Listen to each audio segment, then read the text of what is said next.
All right, this tutorial is about solving systems of equations with substitution. It should be plural.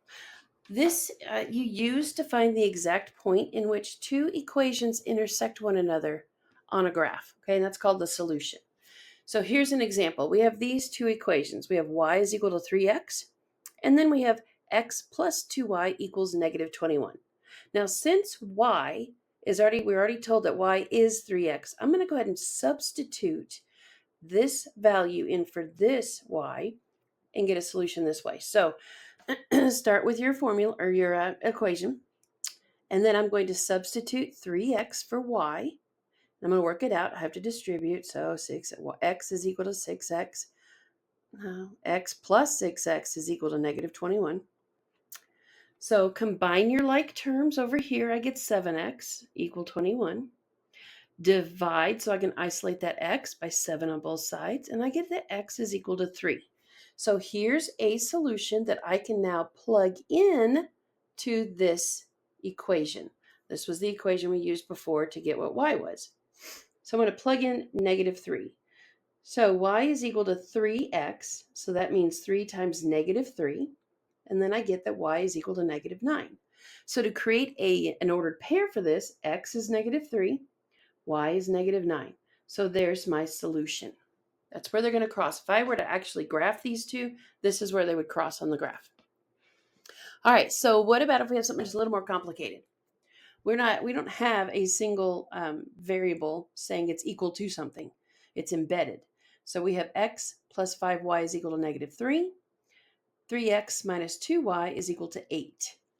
All right, so first you want to solve for x. Since x has a coefficient of 1, that makes it easy. Well, easier. So I'm going to subtract 5y from both sides. Keep in mind, these are not like terms, so it has to be that x is equal to negative 3 minus 5y. I'm going to use this and substitute it back into the other equation so I can get a value for y. So x is negative 3 minus 5y, so plug that in here. So we get 3 times negative 3 minus 5y minus 2y is equal to 8. Use the distributive property, so I get negative 9 minus 15y minus 2y, because I haven't used it, equals 8. Combine your like terms over here. So negative 15y minus 2y gives me negative 17. I haven't used that negative 9, so bring it down. So I end up with negative 9 minus 17y equals 8. Now, go ahead and keep your equation balanced. Add 9 to both sides, so I can undo it. I'm left with negative 17y equals 17. Divide by negative 17 on both sides. And here I get y is equal to negative 1. Now, plug that back in because you're going to use the other equation and you're going to substitute it again so I can figure out what x is. Y is negative 1, so we're going to use that first equation, x plus 5y is equal to negative 3. Plug in that negative 1, so I get negative 5, so x minus 5 equals negative 3. Add 5 to both sides. X is now 2. And this is how you end up with this solution. All right, 2 more things. Sometimes you end up with equations that just don't work out nicely, okay? No matter what you do, and you use one. Well, here you have y is equal to something, so you plug that in up here. So when you do, you get 6x minus 2 times 3x plus 2, which is here, is equal to negative 4. Use the distributive property. Don't forget to distribute that negative with it. So 6x minus 6x minus 4 is equal to negative 4. These cancel each other out because that equals 0. So you're left with negative 4 equals negative 4.